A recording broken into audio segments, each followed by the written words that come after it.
Hi students, welcome to my online classes for cost accounting subject. This is LG Professor from STM College, Galagali. In the today classes, we will understand about the cost sheet. Okay, cost sheet andra modala meaning nodiri. Hauda adar format yav ರೀತಿ ಆಗಿರುತ್ತದೆ. Okay, here there is the format of the cost sheet. First, preparation of cost sheet. ಕೆಳಗಡೆ you will take the two columns. First one is particulars, another one is amount. Okay, first direct materials. Okay, direct materials vaga opening stock of raw materials. Okay, opening the stock of raw materials. Okay, amount column vaga xx todri. Next idralli add ಏನು ಮಾಡಬೇಕು ಅಂದ್ರೆ purchase of raw materials. Purchase of raw materials. ಮತ್ತೆ ಎರಡನೇದು carriage inverse ಅಥವಾ ಆಕ್ಟ್ರಾಯ್ ಅಥವಾ trade charges ಇದ್ರ ತಗೋಬೇಕು. ಹೌದಾ, ಇರುವಂತಹ ಅಮೌಂಟ್ಸ್ ಅನ್ನ ಕೂಡಿಸಿ ಕೆಳಗಡೆ ಟೋಟಲ್ ಹಂಚ್ಕೊಂಡ್ಬಿಡ್ರಿ. ಹೌದಾ, ನೆಕ್ಸ್ಟ್ ಲೆಸ್ ಏನ್ ಮಾಡಬೇಕು, closing stock of raw materials. Okay, ಮೇಲ್ಗಡೆ ಏನಪ್ಪಾ ಅಂತಂದ್ರೆ ಆಡ್ ಏನಪ್ಪ ಅಂದ್ರೆ opening stock of raw materials ಮಾಡಿರಿ, ಕೆಳಗಡೆ ಲೆಸ್ ಏನ್ ಮಾಡ್ಕೋಬೇಕು, closing stock of raw materials. Okay, ಈ ಅಮೌಂಟ್ ಒಳಗ ಇದನ್ನ ಲೆಸ್ ಮಾಡ್ರಿ, ಬರುವಂತ ಅಮೌಂಟ್ ಡೈರೆಕ್ಟ್ ಮಟೀರಿಯಲ್ಸ್ ಆಗಿರ್ತತಿ. ಹೌದಾ, ಫಸ್ಟ್ ಡೈರೆಕ್ಟ್ ಮಟೀರಿಯಲ್ ಬರ್ಬೇಕಾದ್ರೆ ಏನ್ ಮಾಡ್ರಿ, opening stock of raw materials ಕೂಡ್ಸಿರಿ. ನೆಕ್ಸ್ಟ್ ಏನಾದ್ರೂ purchase of raw materials. Next ಅದೇ ರೀತಿಯಾಗಿ ಕ್ಯಾರೇಜ್ ಇನ್ವರ್ಸ್, ಆಕ್ಟ್ರಾಯ್ ಅಥವಾ ಫ್ರೇಟ್ ಚಾರ್ಜಸ್ ಇದ್ರ ಕೂಡ್ಸ್ಕೋಬೇಕು. ಬಂದಂತ ಅಮೌಂಟ್ ಕೆಳಗೆ ಹಚ್ಚಿಂದ ಲೆಸ್ ಏನ್ ಮಾಡ್ಕೊಂಡ್ರಿ, closing stock of raw materials. Okay, ಬರುವಂತ ಅಮೌಂಟ್ ಡೈರೆಕ್ಟ್ ಮಟೀರಿಯಲ್ಸ್ ಆಯ್ತು. ನೆಕ್ಸ್ಟ್ ಯಾರು ಏನು ಮಾಡ್ಕೋಬೇಕು ಅಂದ್ರೆ ಡೈರೆಕ್ಟ್ ವೇಜಸ್ ಅಥವಾ ಡೈರೆಕ್ಟ್ ವೇಜಸ್ ಅಂದ್ರೆ ಒಂದು ಡೈರೆಕ್ಟ್ ಲೇಬರ್. ಹೌದಾ, direct labour. Next direct expenses. ಹೌದಾ, ಡೈರೆಕ್ಟ್ ಎಕ್ಸ್ಪೆನ್ಸಸ್ ಇವೆರಡು ಕೂಡಿಸ್ರಿ, ಕೆಳಗಡೆ ಅಮೌಂಟ್ ನೋಡ್ರಿ. ಓಕೆ, ಬಂದದ ಅಮೌಂಟ್ ಏನಿರ್ತೈತಿ, ಪ್ರೈಮ್ ಕಾಸ್ಟ್. ಓಕೆ, ಇಲ್ಲಿ ಪ್ರೈಮ್ ಕಾಸ್ಟ್ ಬರ್ಬೇಕಾದ್ರೆ ಮುಖ್ಯವಾಗಿ ನಾವು 3 ಎಲಿಮೆಂಟ್ಸ್ ಅಂತ ಹೇಳಿವಿ. ಹೌದಾ, what are those 3 elements? Direct material, direct wages, direct expenses ಕೂಡಿಸಿದಾಗ ಪ್ರೈಮ್ ಕಾಸ್ಟ್ ಬರ್ತತಿ. ಹೌದಾ, ನೆಕ್ಸ್ಟ್ ಅದಾದ ನಂತರ one by one overhead ಅನ್ನ ಕೂಡಿಸ್ಕೋತ ಹೋಗ್ಬೇಕು. Okay, first one overhead, that is factory overhead. Okay, add factory overhead. ಹೌದಾ, ಇದರಲ್ಲಿ ಏನಪ್ಪ ಅಂದ್ರೆ ಹಲವಾರು ರೀತಿಯಾದ ಕೆಲವಷ್ಟು ಎಕ್ಸ್ಪೆನ್ಸಸ್ ಅನ್ನು ಕೊಡ್ತಾರ, ಎಕ್ಸ್ಪೆನ್ಸಸ್ ತಗೊಳ್ರಿ. ನೆಕ್ಸ್ಟ್ ಇದರಲ್ಲಿ ಲೆಸ್ ಏನು ಮಾಡ್ಕೋಬೇಕು ಅಂದ್ರೆ, ಇಲ್ಲಿ ಫಸ್ಟ್ ಒನ್ ಏನಪ್ಪ ಅಂತಂದ್ರೆ ಆಡ್. ಹೌದಾ, ಏನ್ ಕೂಡಿಸ್ಕೋಬೇಕು ಅಂದ್ರೆ ಓಪನಿಂಗ್ ವರ್ಕ್ ಇನ್ ಪ್ರೋಗ್ರೆಸ್. ಹೌದಾ, ವರ್ಕ್ ಇನ್ ಪ್ರೋಗ್ರೆಸ್ ಅನ್ನ ಇದರಲ್ಲಿ ಅಡ್ಜಸ್ಟ್ಮೆಂಟ್ ಮಾಡ್ರಿ. Opening work in progress. Okay, opening ಇದ್ರ ಕೂಡಿಸ್ಕೋಬೇಕು. Next less closing work in progress.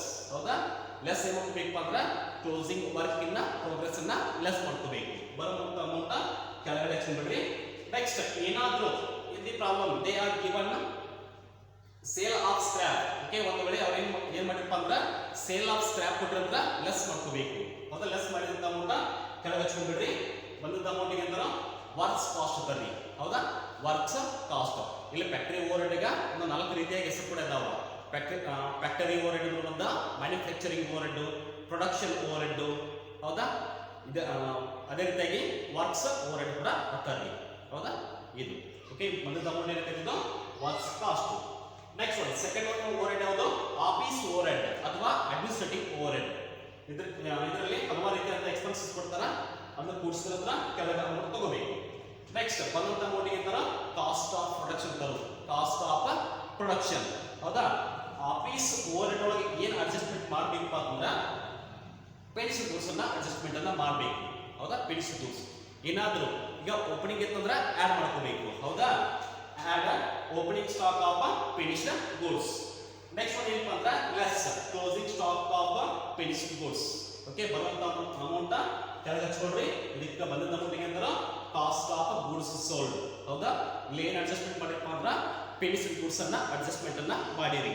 ಅದ್ರಾಗ ಆಫೀಸ್ ಓವರ್ ಹೆಡ್ ಒಳಗ ಓಪನಿಂಗ್ ಇದ್ರ ಕೂಡಿಸ್ಕೋಬೇಕು, ಕ್ಲೋಸಿಂಗ್ ಇದ್ರ ಲೆಸ್ ಮಾಡ್ಕೋಬೇಕು. ಬರುವಂತ amount cost of goods sold. Okay, last one overhead ಯಾವುದು, selling and distribution overhead. ಹೌದಾ, last one overhead selling and distribution overhead. Okay, ಅಲ್ಲಿ ಏನಪ್ಪ ಅಂದ್ರೆ ಹಲವಾರು ರೀತಿಯಾದ ಕೆಲವಷ್ಟು ಎಕ್ಸ್ಪೆನ್ಸಸ್ ಅನ್ನು ಕೊಡ್ತಾರ, ಅದನ್ನ ತಗೊಂಡ ಕೂಡಿಸ್ಕೊಂಡ್ಬಿಡ್ರಿ. ಓಕೆ, ಅಮೌಂಟ್ ಬರ್ತತಿ ಅದಕ್ಕೆ ಟೋಟಲ್ ಕಾಸ್ಟ್ ಬರ್ತಾರ ಅಥವಾ ಕಾಸ್ಟ್ ಆಫ್ ಸೇಲ್ಸ್ ಬರ್ತಾರ್ರಿ. ಟೋಟಲ್ ಕಾಸ್ಟ್ ಅಂದ್ರು ಬಂದ, ಕಾಸ್ಟ್ ಆಫ್ ಸೇಲ್ಸ್ ಅಂದ್ರು ಒಂದೇ ರೀ.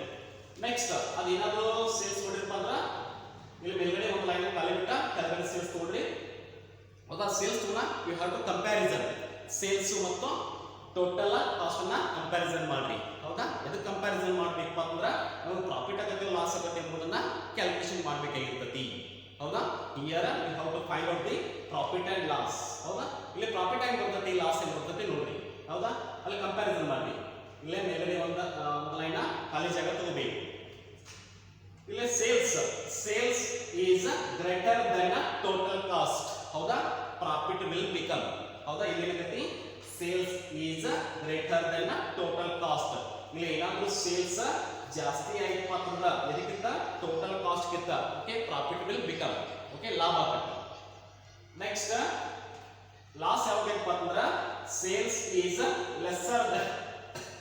Lesser than total cost. Okay, here sales is lesser than total cost. What will become? Loss will become. ಹೌದಾ, ಇಲ್ಲಿ ಸೇಲ್ಸ್ ಏನಪ್ಪಾ ಅಂತಂದ್ರ ಟೋಟಲ್ ಕಾಸ್ಟ್ ಗಿಂತ ಕಮ್ಮಿ ಆಯ್ತಂದ್ರ ನಮಗೆ ಲಾಸ್ ಬರ್ತತಿ. ಹೌದಾ, ಇಲ್ಲೇ ಪ್ರಾಫಿಟ್ ಕೂಡ ಆಗ್ಬಹುದು, ಲಾಸ್ ಕೂಡ ಆಗಬಹುದು. Okay, this is the format of casting.